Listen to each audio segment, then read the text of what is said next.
Friends have a nice day. Sunday afternoon mango season start ஆயிடுச்சு. இதை பார்த்தாலே வாயில் எச்சியும் ஊறுது.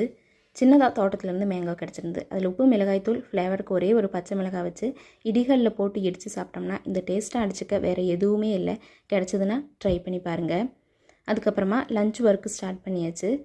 அன்றைக்கி முட்டை குழம்பு தான் செஞ்சுருந்தோம். முட்டை குழம்பு செய்கிறதுக்கு கடாயில் கொஞ்சமாக ஆயில் விட்டுட்டு சின்ன வெங்காயம் 2 பல் பூண்டு, குருமிளகு, சீரகம், சோம்பு, பட்டை, கிராம்பு, ஏலக்காய், இது கூட கொஞ்சமாக தேங்காயும் வச்சு மிக்சியில் தண்ணி ஊற்றி பேஸ்ட்டாக அடித்து எடுத்து வச்சு கடாயில் எண்ணெய் ஊற்றிட்டு சோம்பு, கருவேப்பிலை, தக்காளி, வெங்காயம் இது வணங்குற அளவுக்கு உப்பு சேர்த்திட்டு மசாலாஸ் மிளகாய்த்தூள், மஞ்சள் தூள், மல்லித்தூள், சிக்கன் மசாலா இது ஓரளவுக்கு ப்ரௌன் கலர் ஆனதுமே தண்ணி தேவையான அளவு ஊற்றிட்டு கட் பண்ணி வச்சுருக்கிற உருளைக்கிழங்கையும் சேர்த்தி மூடி போட்டு நல்லா கொதிக்க வச்சிடலாம். இது கொதிச்சுட்டு இருக்கிற டைம்லேயே அடித்து வச்சுருக்கிற பேஸ்ட்டையும் சேர்த்திட்டு இனி ஒரு டைம் நல்லா கொதிக்க விட்டு ஆஃப் பண்ணிவிட்டு வேக வச்சுருக்கிற முட்டையும் போட்டு இறக்கிட்டோம்னா முட்டை குழம்பு